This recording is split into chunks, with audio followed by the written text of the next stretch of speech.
with the intention actually to help the countries that are preparing for the accession to European Union to prepare themselves to be better organized and to organize the rural people. So we understand that people can buy on the internet internationally very, very quickly. Any product, the cheaper it is, the more of my family I can feed and so on. Λοιπόν, αγαπητοί μου φίλοι, σας χαιρετώ από τα στούντιο της Λεμεσός TV. Μια μέρα μοναδική για το δίκτυο Τροόδους, μια μέρα ξεχωριστή. Κλείνουμε 10 χρόνια, εορτάζουμε, εκπροσωπώντας την Κύπρο στην Ευρωπαϊκή Βουλή της Ηπέθρου.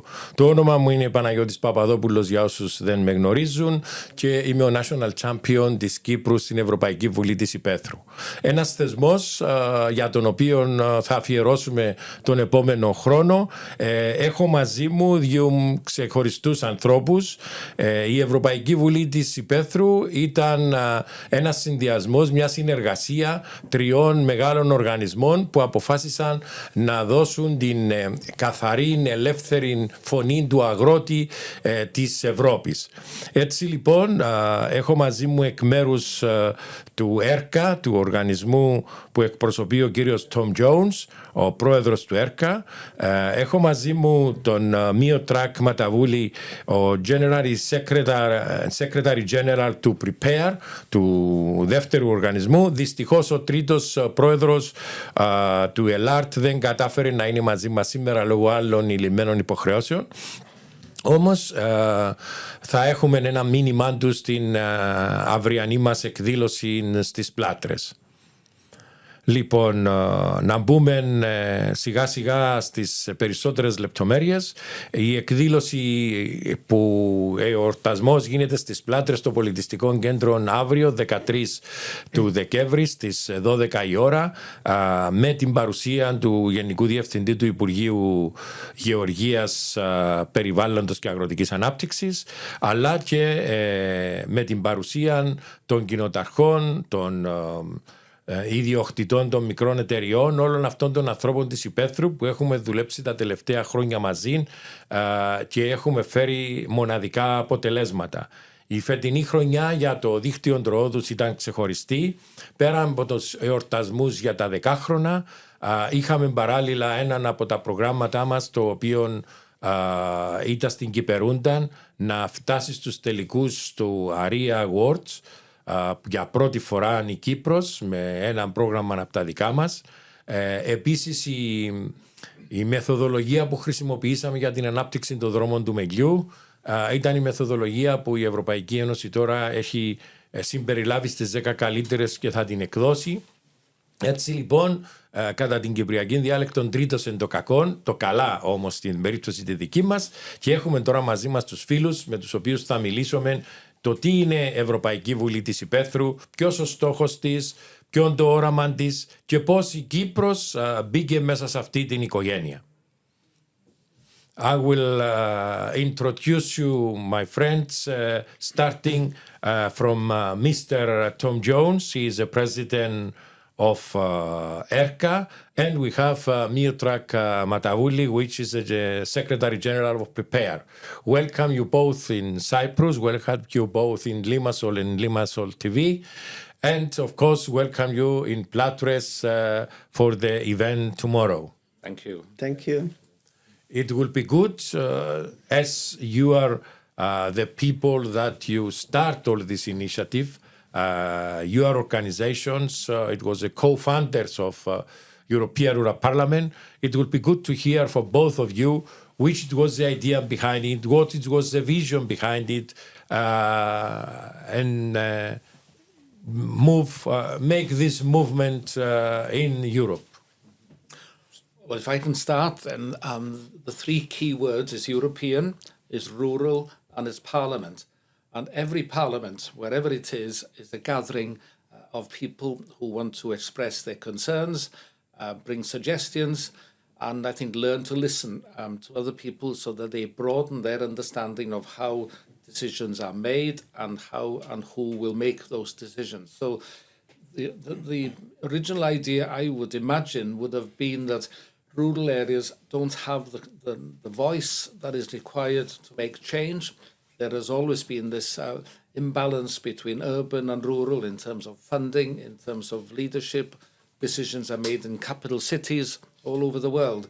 And I think there was a feeling that we need to have a strong and a clear voice so that politicians have something to work with, not just a ramble of many, many concerns. So the whole notion, we will create a parliament because at that gathering, at that event, and afterwards, there will be a manifesto, some sort of declaration, some sort of prioritization of what is needed for rural areas. And the second point about so rural and parliament, then European, obviously you need where the funds are decided, and in many instances it's in Brussels, you need to have an access to those decision making.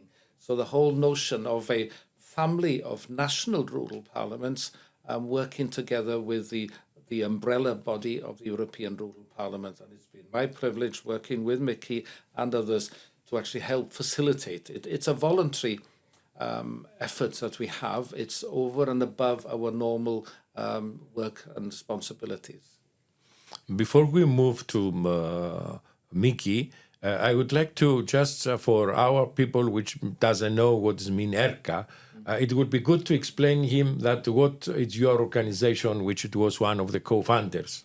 Yes, ERCA stands for European Rural Community Alliance. It was there before I became president. It's an organization of about 16 rural organizations right across Europe. So from Ireland and Iceland in the west to the Ukraine in the east and down to Portugal. We try to provide that platform on a regular basis for those organizations to share knowledge and learning, a bit like the European Rural Parliament itself. Where we don't have representation, we work very, very closely with our sister organization, which is Prepare, because you have membership in countries that we don't have.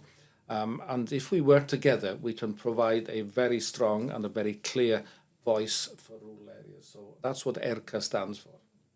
Okay, we go to Miodrag or Mickey, as now become all of us friends together, to tell us a little about Prepare organization as well, but also the vision and the idea behind when, as a co-founder as well, create European Rural Parliament. I think when we talk about the European Rural Parliament, it would be good to start from the Sweden, because the Sweden was the first in the Europe actually that invented rural parliaments as a tool for rural people to express their voices, but also to gather together and to discuss the issue which is relevant for rural areas and learn and teach each other and share experiences. So that the Swedish organization called Hela Sverige ska leva, which is all Sweden shall live, is basically started that rural movements, I would say in 70s, something like that. And then they built that rural parliament as a tool for the rural people to express their views.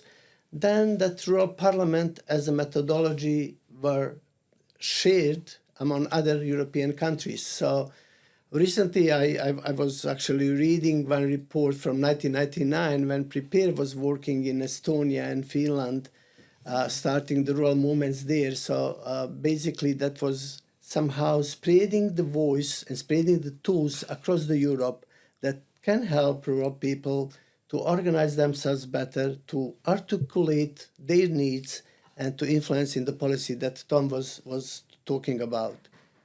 So European Rural Parliament is basically European tool at the, I would say, the European level, but actually we have the structure at the national level. So not only in Sweden, but almost all countries in Europe now, they have a rural movements, and European Rural Parliament is basically, I would say, the partnership, the network that we have in more than 40 countries now. Delegates, and you are one in the Cyprus, you are the champion of the European Rural Parliament in the Cyprus. So similar, the things that you are doing here in the Cyprus, all other European countries are doing. So they are organizing rural people in one or more organizations that is actually representing them, and then starting basically the first at the national level. So it is good to have in mind that there is a link between the national level and the European level. In terms of we'll have opportunity to talk a bit more about the European Rural Parliament, maybe in detail, but I would like to say a couple of words about PREPARE, because you mentioned the PREPARE. PREPARE is sister organization of ERCA. We are Partnership for Rural Europe. It is started 26 years ago, with the intention actually to help the countries that are preparing for the accession to the European Union to prepare themselves to be better organized and to organize the rural people to create the policies which will be favorable for rural areas and then for improving the life in rural areas across the Europe. So we are, as I said, we are starting from Estonia and then move to Latvia and then Central Europe and Balkan countries. I'm coming from the Bosnia and Herzegovina. So the last activities that PREPARE has several years ago was in Western Balkans in order to help Western Balkan countries to prepare themselves to join the European Union. So at the moment, PREPARE has the membership in 23 countries all around Europe. We are happy that we have the Cyprus. So you are the last member that joined PREPARE last year. So basically, the idea is to have the network of the strong organization which can help the people living in the villages in their countries to be better organized and then actually to have their voices bring to the European level. That's what PREPARE is doing together with the ERCA and other organizations. Good. We was lucky, we could say, at Cyprus, a small state, that Michael Dower discovered us in 2015 and sent me an invitation letter in order to become the national champion of Cyprus and join European Rural Parliament. It was really for us something unique. It was a big challenge. We knew that it means a lot of work. Of course, it was in the direction that the Troodos Network was working already. We established a non-profitable organization in order to develop our rural areas. That was the idea.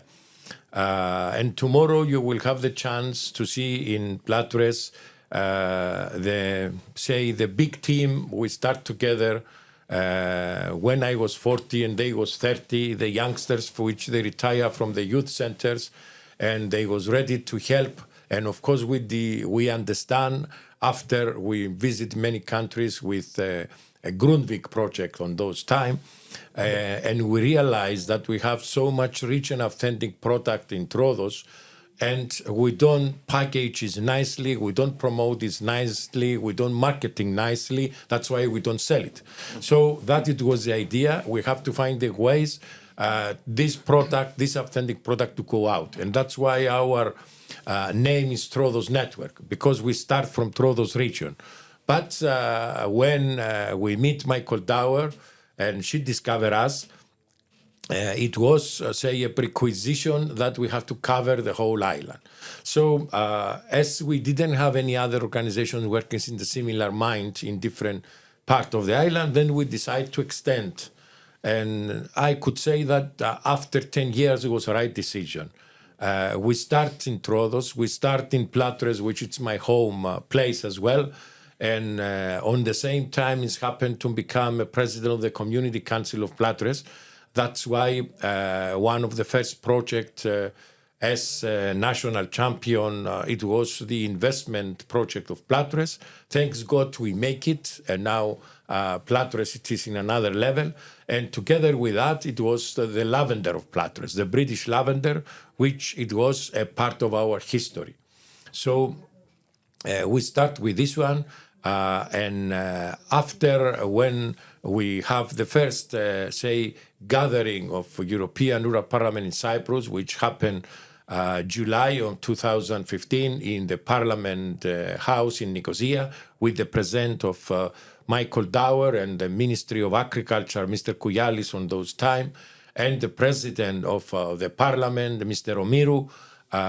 We decided not to do only a celebration, but to do 4 workshops as well.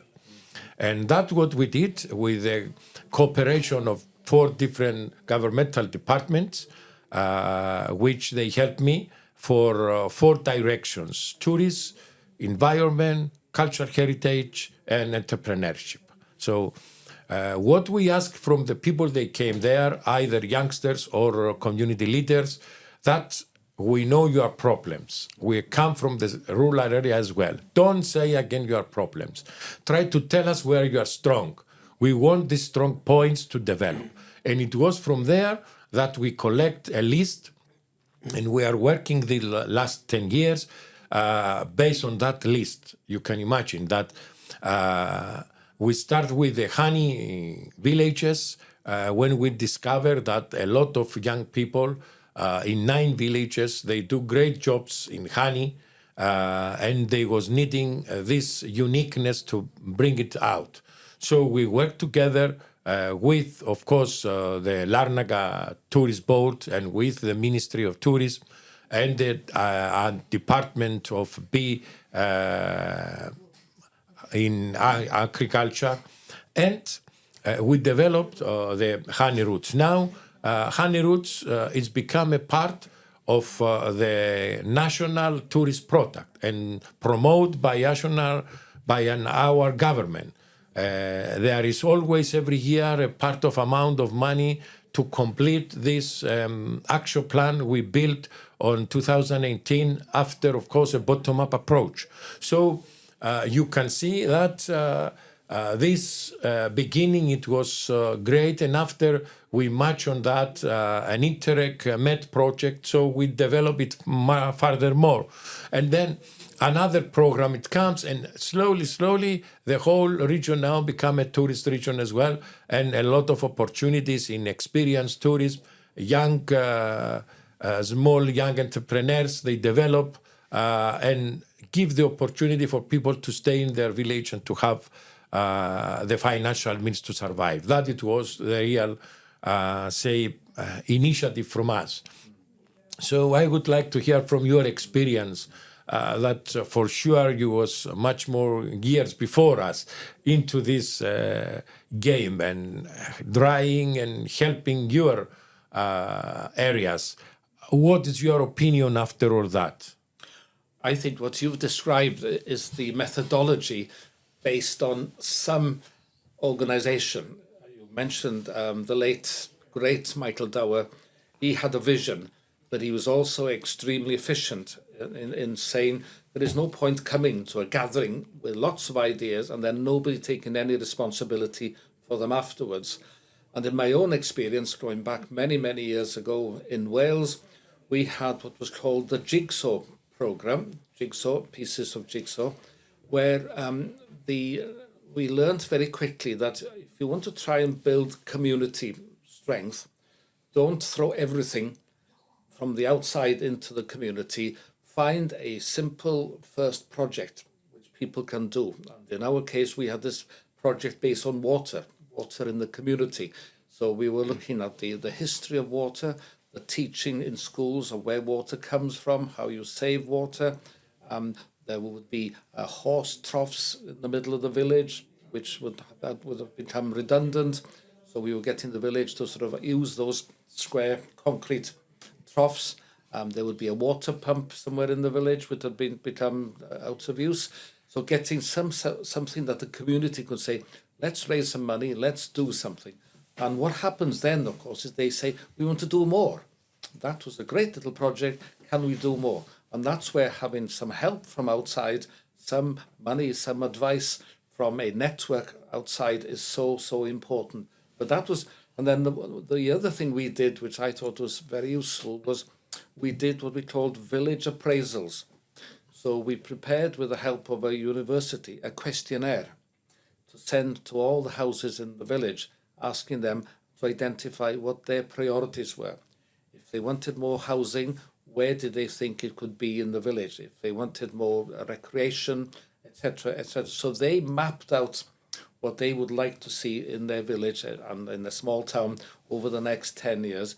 Then it was my job, chairing some sort of a coordination committee of governmental bodies, to say, you've identified your priorities. We must now channel our support to meet that priority, so you don't feel frustrated that you had this idea and nobody listened and it doesn't get delivered. So that's about, and this was in the early 1990s, and we did about 300 village appraisals, questionnaires, and then the university would analyze the questionnaires and come back into the community by saying, you've identified this, you didn't want that, you wanted this here.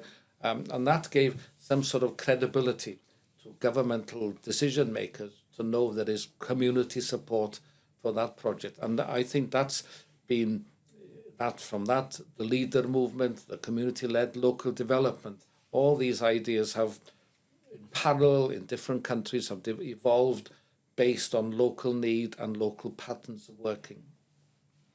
Good. Miodrag. Yeah, you mentioned a very important thing. I mean, that when Michael Dower was here, that you were discussing not to consider all these things as one of the gatherings. So also European Rural Parliament is not only the gathering.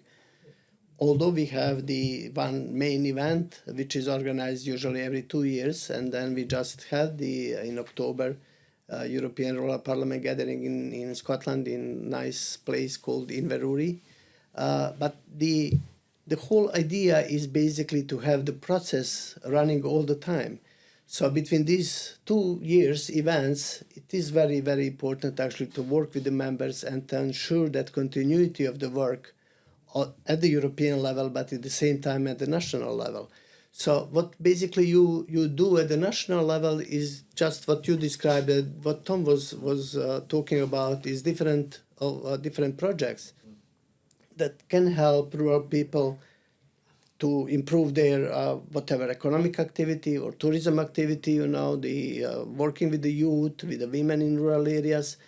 But in the same time, we have to really think about it that the networking and the partnership is very, very important. And then we especially can see that in the last years, because even now the European projects and programs are more asking for the partnership and then transnational cooperation. So basically that's our role. That's the role of the Prepare, ERCA and European Rural Parliament. So to bring all rural actors together to enable them to create their own projects and to partner with each other and to learn one from each other. And also what you said, I mean, which is completely true. I mean, everybody knows what are the problems. It's the people living in rural areas, the services are bad there. There is no, financial opportunities, schools, the health system, all other things. So everybody's talking about the problems, but it is really important to start thinking about how we can create solutions to those problems, because I really believe, and we believe at the European Rural Parliament, that we have a solution. Just give us a chance to express ourselves in a good way, and to create solutions that really can help rural areas to be more sustainable, more thrivable, and more lively. And that was the main motto of the gathering in Scotland. So basically, that was the local solution for the global problems. So we also think that basically, based on the experience that we have and the solution that we can find, we can even compete to try to find the possibility for all the global problems that we have. So now everybody's talking, for example, about the competitiveness, how Europe can be competitive with the China, with the Russia, with the United States. So we believe that rural people have the power to create such programs that can help Europe to be more competitive on the global level as well. So to conclude this speech, it is important to ensure this networking, to bring the ideas from the ground, from the grassroots organizations, and then to enable that networking and building partnership throughout Europe. And that's what we are doing.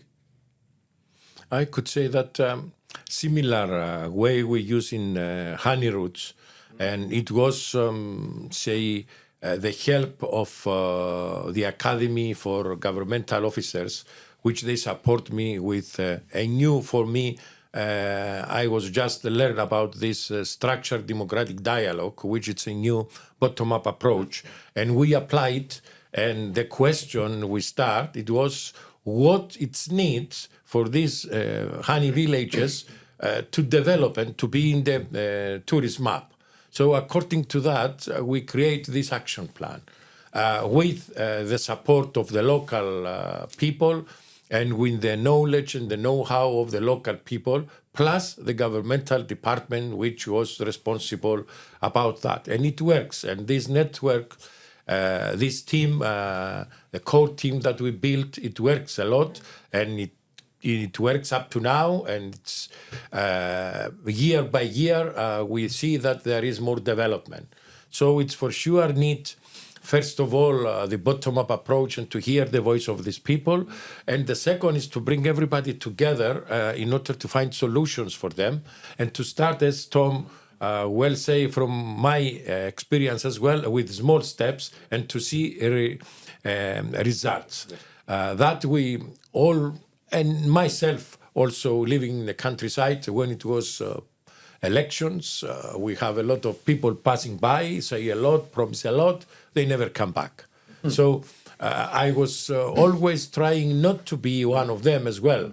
And when we make this agreement and we start up with the Deputy Ministry of Tourism to do some trainings about this methodology in the villages and support us in order to do that together.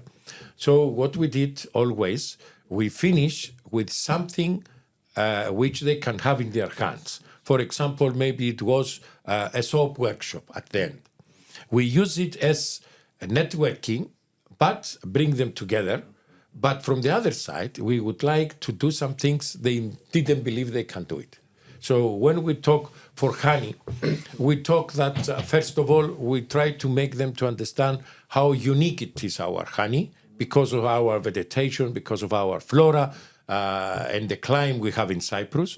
Second, to be proud for this honey because it's authentic, it's pure, and it's small business, family business, so it's on a high quality. And to believe on this honey. Then they did it, and we get first prize, gold prizes in London exhibition of honey. So you can understand that this honey, which nobody knows, get gold prizes.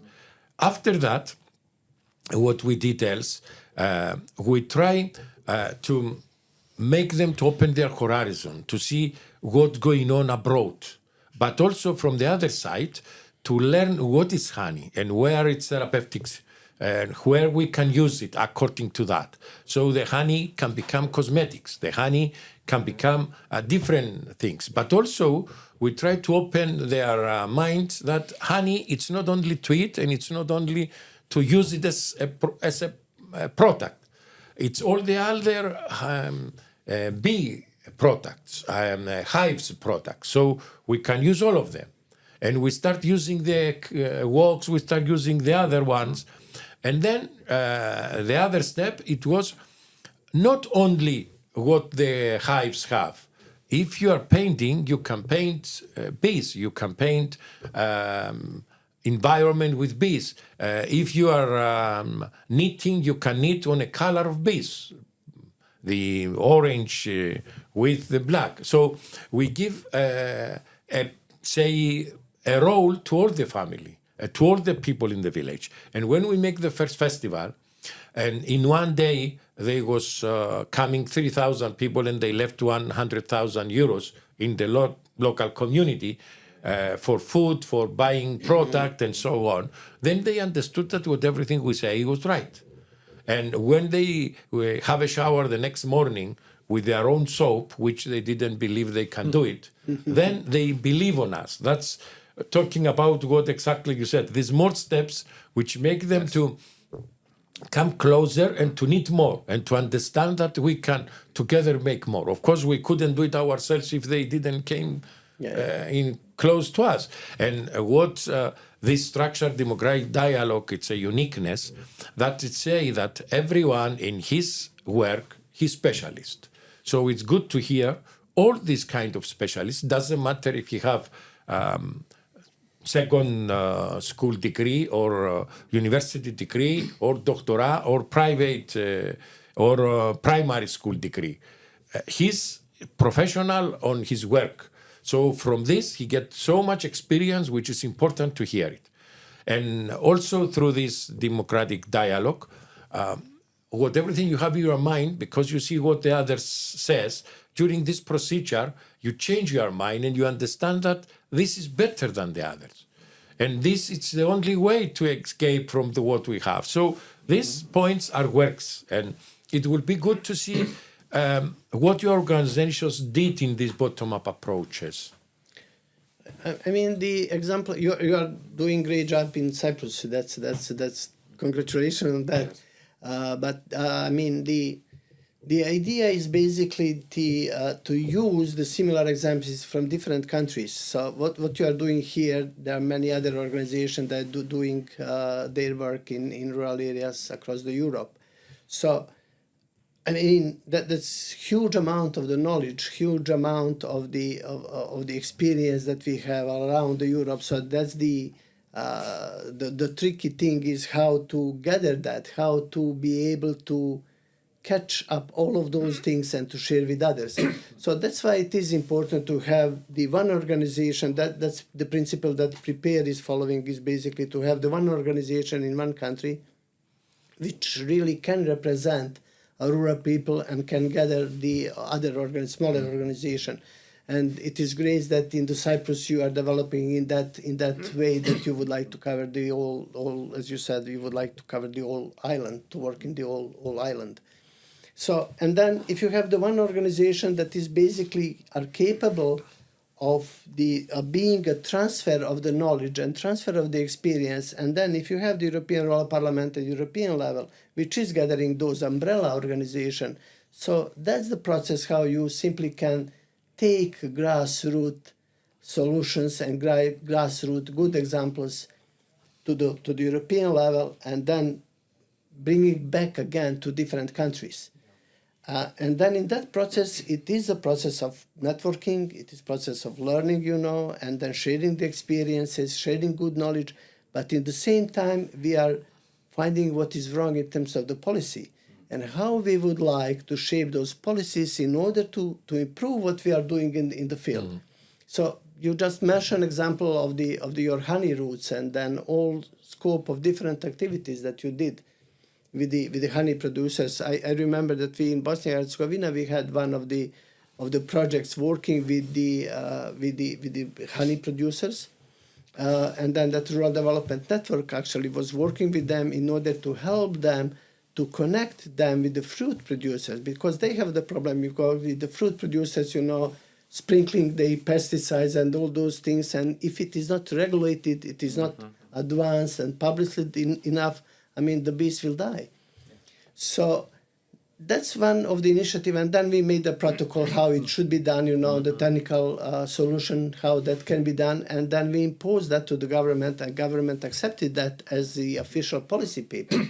So that's the way how we really improve not only the practical things, but also the policy, which in turn improve the practical life of the people. The European Rural Parliament not only provides a platform for sharing good ideas, but it has to, in some way, be a lobbyist as well, which is not the easiest bit, because we live in a global market. And so we understand that people can buy on the internet internationally very, very quickly. Any product, the cheaper it is, the more of my family I can feed, and so on. So developing a pride in place and then turning that pride into assets which are marketable. This is what you've done so well in Cyprus and other people. If you didn't do that, most of the rural areas would have died very quickly, because getting citizens to understand the value of buying locally, the pride of looking at different products from different places, shopping on a Saturday in a farmer's market, all these things are things that we have to lobby for, and we have to say it in Brussels, and you have to say it to your national government and so on. Look, we need to fight back. We need to make sure that our rural communities can be seen, can be heard, and that people want to buy their products. Otherwise, the whole lot will disappear very, very quickly, and people will, as I say, just buy online from anywhere in the world. The cheapest, the better. So this sense of traceability, this sense of trying different honeys, different products, the labeling, the story behind it is a big task, which we are doing, but we need the instruments to do that, and then we need the ability to go to Brussels and to capital cities and say to policymakers and funders, you've got to support this sort of actual community development. If they don't do that, then, as I say, the largest countries in the world will, there are sheep farms in Australia with thousands and thousands of animals, beef farms, etc., with very little care for the environment very often. But we are preaching and talking about this holistic, pluralistic rural dimension, and that's what you're doing here. Yeah. Just to add to that, I mean, that's very important point what Tom was mentioned. I mean, because we have the actually globalization machinery working against us. Yes. So globalization is fine in some aspects, but in terms of the market, in terms of those things what Tom was saying, I mean, that's a terrible thing. You can very cheaply buy whatever you want. I mean, so and then if you don't really have possibility to promote value and tradition and culture of our rural areas, which is basically you are doing here in Cyprus very well. So that will be very difficult to get this game, so that's very critical. I believe that a word which mentioned Tom, storytelling behind, this is the idea with the clustering of the people, so one support the others and buy product from the area, the 0 kilometers which European Union promote as well, in order to support them. But of course, these are authentic and are on a high quality. For sure, they cost a little bit more than the cheapest one you can find online, for sure. But it's a procedure that all we have to say promote it in order, and for the people who will pay for that to understand that, yes, I pay a little bit more, but I have this high quality and I'm supporting these people which is behind and working on that. So this is a culture, and of course culture doesn't build from one day to another, so it's need time. But I believe that under European Rural Parliament, this culture can be more easily, involved in different countries, which if it becomes a trend, then that's it. The magic is done. Yes. So some things, they have to be trendy. If they have to be trendy, everybody, they're looking after them. And they don't mind about the cost, they don't mind about the distance to find them, they don't mind about other. They want it because they have to do it. So I believe that it's one way. Now I'm thinking actually that maybe we could establish some kind of the promotion campaign through the European Rural Parliament, because we didn't have that. I mean, we have and we have to pass it on to the next generation. You persuade one generation that it's good to buy local and take an interest, but in a few years' time, that generation is retired. Will go, yes. So the next generation also has to be educated. That sounds a bit top down, but you need to persuade across the generations, which means you have to be energized all the time, and you tell the story in a different way to a different generation. Maybe it would be good now to mention, just to keep that course of the intergenerational activity, because it is good to mention that there is European Rural Youth Parliament as well. Yes, that's something very important, to mention. So it is organized this year, but also it was organized in Spain, I think, the first time. So that youth all across the Europe are gathering together with us. When we have the European Rural Parliament, there is European Rural Youth Parliament. So basically the rural youth from all around Europe expressing what they think, about rural areas. And then I really believe, and I think that we have the common agreement on that we should somehow find a way to be together, not to have the separate parliaments. Of course, youth have their own agendas and their own things, sections, sections and interests and all those things. But actually, we are all one, so there is no need to be separate. I think that the last example in Scotland, it works positively. Yes. Of course, it was the beginning, but the point which we faced in Cyprus also, if you travel to Italy or if you travel to Greece and you see how they package and how they promote their traditional product, then you can understand why they didn't buy it from Cyprus. It wasn't looks nice. It wasn't write the story behind it, so there wasn't attractive. That we try to pass in our rural areas. That it's very important. This storytelling, it's very important. This finezza, as we call it in Italian, which the Greek was much more behind Cyprus before. Now it's leading, and it's nearly like Italians in this type of finezza and presenting their product, which is unique, it's authentic, but if you don't present it so well, then this nobody lost will the buy it. power. Yeah. Yes. Yeah. But you do have to tell it truthfully, don't you? Yes, sure. Because if somebody says, If you well, cheat, that is not true, yes. You've undermined all the good work. So Yes. there has to be obviously an authentication process. And you do the research. In order to accurately. secure that. Yes, otherwise Yes. it doesn't last. Very Because long. then you create much more bigger damage Yes. if Yeah. appearing some Yeah, absolutely. something like you that. can always use tales and fables as long as people understand, that the god of whatever was a god of not actually a person. So you can differentiate between the accuracy of the information you provide and a bit of storytelling, which is obviously colourful, and people can then understand the difference between the two. Yeah. I could say that I was lucky when I spent these few days with Michael Tower. It was like attending a course in a university. We had the time because he was staying in Limassol and we moved to Nicosia for the ceremony. We moved to see some of the other parts of the island and our work and so on.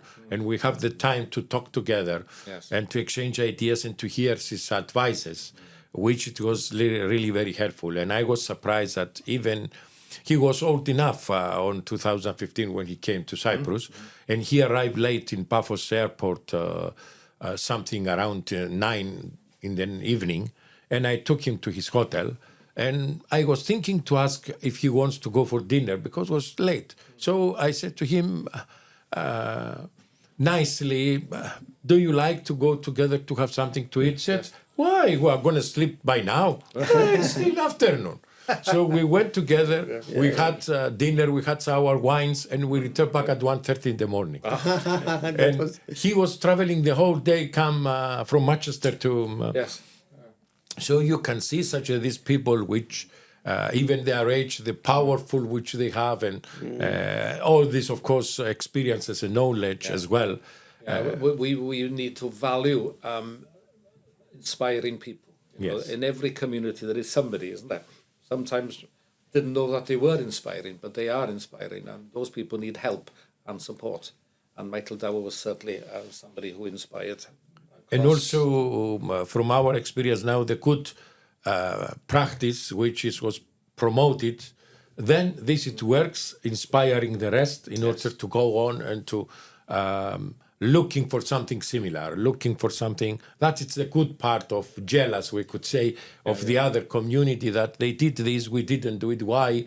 Can we do it? Yes. So it's a very good competition between the communities to promote what uniqueness and what authentic product they have. And also I remember under the umbrella of Troodos Regional Tourist Board, when we asked the director on those time, on 2009, to create the first 8 thematic festivals. On those time, nobody knows what is thematic festival. We start with that, and finally now, we become the island of festivals. 100 of festivals now. Of course, we must now take care of this that you said, the level. In order to call it thematic, have to be thematic and not a celebration. A celebration is different. It's food, it's music, okay, it's nice, but it's a celebration. We have to call it by their name.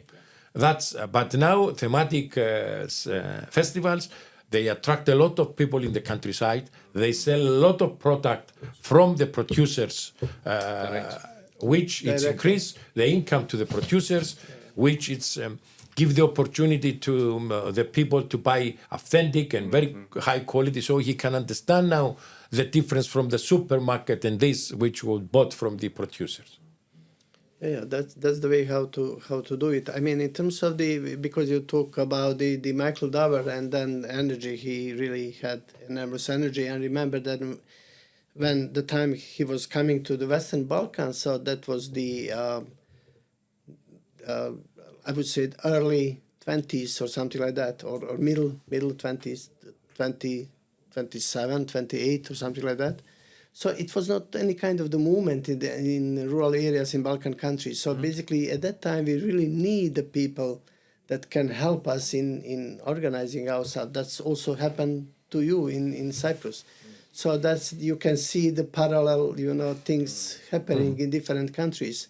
Of course, we have all different perspective or different, backgrounds or different needs or whatever specific for the countries. But the process that we are passing is very, very similar from country to country. And then, of course, what you say, maybe we should think about how the rural development should be better promoted. Maybe to use those festivals, for example, as one of the examples that how we can basically promote local products and then to transfer that to the, we can use, for example, European Rural Parliament Yes. Back in 2018, I digress a little bit, it was the European Year of Cultural Heritage. And I was then a member of the European Economic and Social Committee. And I thought at the beginning of the year, this is going to be all about cities and museums. And I said to the Commission, look, there is a lot of cultural heritage in rural areas. They need to be promoted as well. And I became the rapporteur then for the ESC on that cultural heritage. And I got to visit many cultural projects across Europe and to speak at the closing conference. And that just opened my eyes up to this diversity and this richness, which happens naturally in all these villages and small towns, but sometimes is under the radar because it's not in the capital city, it's not in a big museum. But cultural heritage belongs to everybody, and it's much richer if everybody contributes to it. I could say that the audience, the people, they hear us, they get, say, the basic things, what is European Parliament. We can invite them to Platures tomorrow on Saturday at 12 o'clock. We will continue with that, and they will see some examples of good practices in Cyprus. And I would like to thank you both for joining us in this event, because with your present, it's say upgrading our event, and we are very happy, but also having this time that we talk together, and through your experience, as you are many years into this field, it's good for us to get some know-how as well, to exchange ideas, and to see ways of collaboration for further collaboration in order to help our country sites in our countries as well. I will give you the floor to close with a few words, both of you.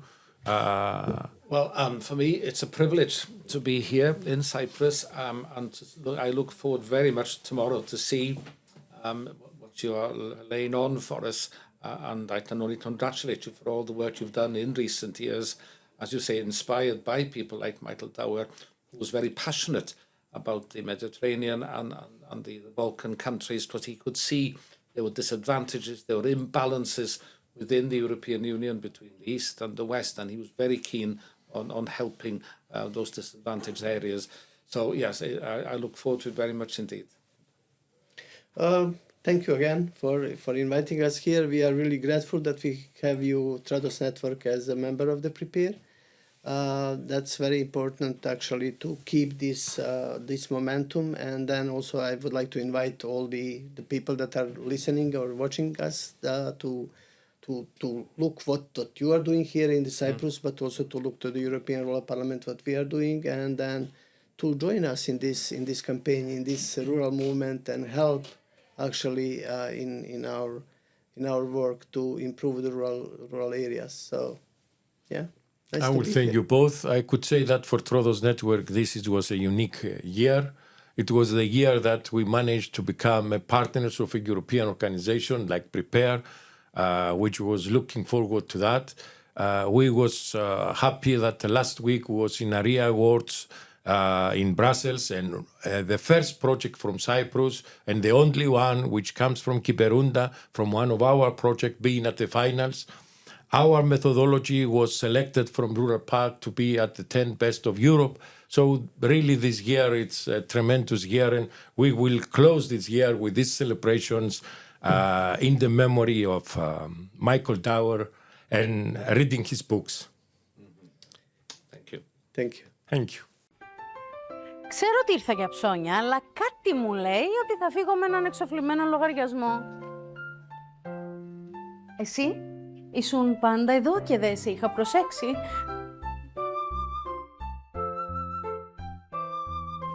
Ο αυτόματος σωτήρας των λογαριασμών νερού και αποχέτευσης. Επιλέγω τι θέλω να πληρώσω, σκανάρω το QR code από τον ηλεκτρονικό ή έντυπο λογαριασμό μου, πληρώνω και αυτό ήταν. 2 κλικ και έτοιμο. Ούτε ουρές, ούτε άγχος, ούτε δικαιολογίες. Πληρώνουμε πιο εύκολα, εξυπηρετούμαστε καλύτερα. Ω άλεμε σου, εσύ φταίς που δεν έχω πια δικαιολογία.